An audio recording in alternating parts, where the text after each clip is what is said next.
Guys welcome back to my channel. ಇವತ್ತಿನ ಒಂದು ವಿಡಿಯೋದಲ್ಲಿ ನಿಮಗೆ ರೈತ ವಿದ್ಯಾನಿಧಿ ಸ್ಕಾಲರ್ಶಿಪ್ಪನ್ನು ಹೇಗೆ ಪಡೆಯೋದು ಅಂತೇಳಿ ಈ ಒಂದು ವಿಡಿಯೋದಲ್ಲಿ ಸಂಪೂರ್ಣ ಮಾಹಿತಿನ ತಿಳಿಸ್ಕೊಡ್ತೀನಿ.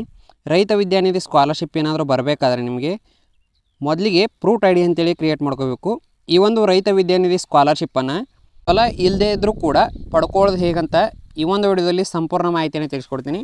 ಮತ್ತು ರೈತ ವಿದ್ಯಾನಿಧಿ ಬರಬೇಕಾದ್ರೆ ಈಗ ಭಾಳಷ್ಟು ದಿನಗಳಿಂದ ಕಾಸ್ಟ್ ಇನ್ಕಮ್ ಡೀಟೇಲ್ಸನ್ನು ಅಪ್ಲೋಡ್ ಮಾಡಿ ಅಂತ ಹೇಳ್ತಿದ್ದಾರೆ. ನಿಮ್ಮ ಒಂದು ರೈತ ವಿದ್ಯಾನಿಧಿ ಬರಬೇಕಾದ್ರೆ ನೀವು ಕಾಸ್ಟ್ ಇನ್ಕಮ್ ಮಾತ್ರ ಅಪ್ಲೋಡ್ ಮಾಡಿದರೆ ಬರಲ್ಲ.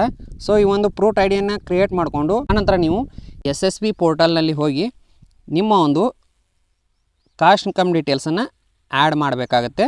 ಸೊ ಇವು ಎರಡರ ಬಗ್ಗೆ ನಿಮಗೆ ಒಂದು ಸಂಪೂರ್ಣ ಮಾಹಿತಿಯನ್ನು ತಿಳಿಸ್ಕೊಡ್ತೀನಿ. ಮತ್ತು ನಿಮ್ಮ ಒಂದು SSB ಪೋರ್ಟಲ್ನಲ್ಲಿ ಕಾಸ್ಟ್ ಇನ್ಕಮ್ ಡೀಟೇಲ್ಸನ್ನು ಹೇಗೆ ಅಪ್ಲೋಡ್ ಮಾಡಬೇಕಂತ ಕೂಡ ಇದೇ ವಿಡಿಯೋದಲ್ಲಿ ತಿಳಿಸ್ತೀನಿ. ಸೊ ಬನ್ನಿ ವಿಡಿಯೋನ ಸ್ಟಾರ್ಟ್ ಮಾಡೋಣ.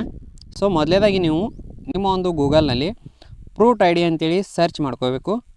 ಪ್ರೂಟ್ ಐ ಡಿ ಅಂತೇಳಿ ಸರ್ಚ್ ಮಾಡ್ಕೊಳ್ಳಿ. ಸರ್ಚ್ ಮಾಡ್ಕೊಂಡಾದ ತಕ್ಷಣ ನಿಮಗೆ ಇಲ್ಲಿ ಪ್ರೂಟ್ಸ್ ಅಂತ ಬಂದಿದೆಯಲ್ಲ, ಇದ್ರ ಮೇಲೆ ಕ್ಲಿಕ್ ಮಾಡ್ಕೊಳ್ಳಿ. ಕ್ಲಿಕ್ ಮಾಡ್ಕೊಂಡಾದ ತಕ್ಷಣ ನಿಮಗೆ ಈ ರೀತಿಯಾಗಿ ಸ್ವಲ್ಪ ಇಂಟರ್ಫೇಸ್ ಓಪನ್ ಆಗುತ್ತೆ.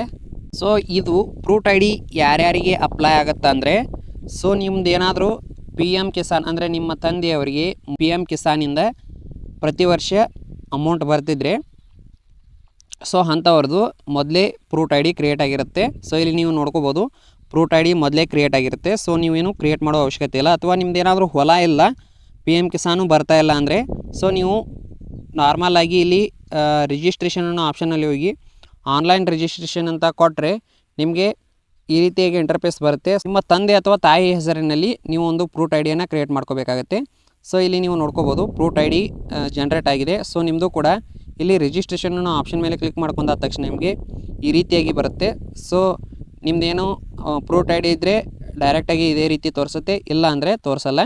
ಸೊ ಇಲ್ಲಿ ನೀವು ನೋಡ್ಕೋಬೋದು ಎಲ್ಲ ರೀತಿಯಾಗಿ ಡೀಟೇಲ್ಸನ್ನು ಹಾಕಿ ಆದಮೇಲೆ ಇಲ್ಲಿ ಲ್ಯಾಂಡ್ ಡೀಟೇಲ್ಸ್ ಅಂತ ಬರುತ್ತೆ. ಸೊ ವಿತ್ ಲ್ಯಾಂಡ್ ಇದ್ದರೆ ನಿಮಗೆ ಎರಡು ಆಪ್ಷನ್ನ ಕೊಟ್ಟಿರ್ತಾರೆ.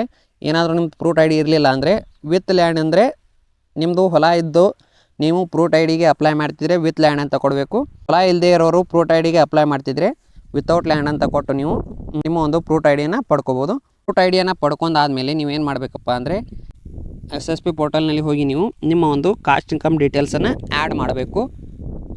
ಆ್ಯಡ್ ಮಾಡಿದಾಗ ಮಾತ್ರ ನಿಮಗೆ SSB ಸ್ಕಾಲರ್ಶಿಪ್ ಬರುತ್ತೆ.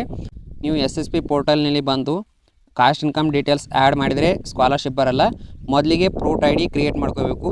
ಈ ಒಂದು ಪ್ರೂಟ್ ಐ ಡಿಯನ್ನು ಕಂಪ್ಲೀಟಾಗಿ ಹೇಗೆ ಕ್ರಿಯೇಟ್ ಮಾಡೋದು ಅಂಥೇಳಿ ನಾನು ನನ್ನ ಹಿಂದಿನ ವಿಡಿಯೋದಲ್ಲಿ ತಿಳಿಸ್ಕೊಟ್ಟಿದ್ದೀನಿ. ಸೊ ಅದರ ವಿಡಿಯೋ ಡಿಸ್ಕ್ರಿಪ್ಷನ್ನಲ್ಲಿ ಕೊಟ್ಟಿರ್ತೀನಿ ಮತ್ತು ಇಲ್ಲಿ ಐ ಕಾರ್ಡ್ ಬರುತ್ತೆ ನೋಡಿ, ಐ ಕಾರ್ಡ್ನಲ್ಲೂ ಕೊಟ್ಟಿರ್ತೀನಿ ಮತ್ತು ನನ್ನ ವಿಡಿಯೋದ ಕೊನೆಯಲ್ಲೂ ಕೂಡ ಹಾಕಿರ್ತೀನಿ. ಸೊ ಅದನ್ನು ನೋಡಿ ನೀವು ಆರಾಮಾಗಿ ಎಲ್ಲ ರೀತಿಯಾಗಿ ಡೀಟೇಲ್ಸನ್ನು ತುಂಬಿ ಪ್ರೂಟ್ ಐ ಡಿಯನ್ನು ಜನ್ರೇಟ್ ಮಾಡ್ಕೋಬೋದು. ಇಲ್ಲಿ ನೀವು ಬಂದು ಆ್ಯಡ್ ಕಾಸ್ಟ್ ಇನ್ಕಮ್ ಡೀಟೇಲ್ಸ್ ಅಂತ ಕೊಟ್ಟಾದ ತಕ್ಷಣ ನಿಮಗೆ you are not eligible to upload ಅಂತ ಬರ್ತಿದೆ. ಸೊ ಇದು ಬಂದರೆ ಏನಂತ ಅರ್ಥ ಅಂದರೆ ನೀವು ಮೊದಲೇ SSB ಪೋರ್ಟಲ್ನಿಂದ ರೈತ ವಿದ್ಯಾನಿಧಿ ಸ್ಕಾಲರ್ಶಿಪ್ಪನ್ನು ಪಡ್ಕೊಂಡಿದ್ದೀರಿ ಮತ್ತು ನೀವು ಎಲಿಜಿಬಲ್ ಇದ್ದೀರಿ ಅಂತ ಅರ್ಥ. ಸೊ ನೀವು ಅಪ್ಲೋಡ್ ಕೊಡಲಿಲ್ಲ ಅಂದರೂ ನಡೆಯುತ್ತೆ. ನಿಮ್ಮ ಒಂದು ಆ್ಯನ್ಯುವಲ್ ಇನ್ಕಮ್ ಕೂಡ ಕಮ್ಮಿ ಆಗಿದೆ ಅಂತ ಅರ್ಥ. ಅಂಥವರು ನಿಮ್ಮ ಒಂದು ಕಾಸ್ಟ್ ಇನ್ಕಮ್ ಡೀಟೇಲ್ಸನ್ನು ಅಪ್ಲೋಡ್ ಕೊಡುವ ಅವಶ್ಯಕತೆ ಇಲ್ಲ. ಸೊ ಗೈಸ್, ರೈತ ವಿದ್ಯಾನಿಧಿಯಿಂದ ಯಾರ್ಯಾರಿಗೆ ಎಷ್ಟೆಷ್ಟು ಸ್ಕಾಲರ್ಶಿಪ್ ಬರುತ್ತೆ ಅಂತ ನನ್ನ ಮುಂದಿನ ವಿಡಿಯೋದಲ್ಲಿ ತಿಳಿಸ್ತೀನಿ. ಸೊ ಗೈಸ್, ಈ ಒಂದು ಮಾಹಿತಿ ನಿಮಗೆ ಇಷ್ಟ ಆಗಿದರೆ ಲೈಕ್ ಮಾಡಿ, ಶೇರ್ ಮಾಡಿ, ನಮ್ಮ ಚಾನಲ್ನ ಸಬ್ಸ್ಕ್ರೈಬ್ ಮಾಡ್ಕೊಳ್ಳಿ.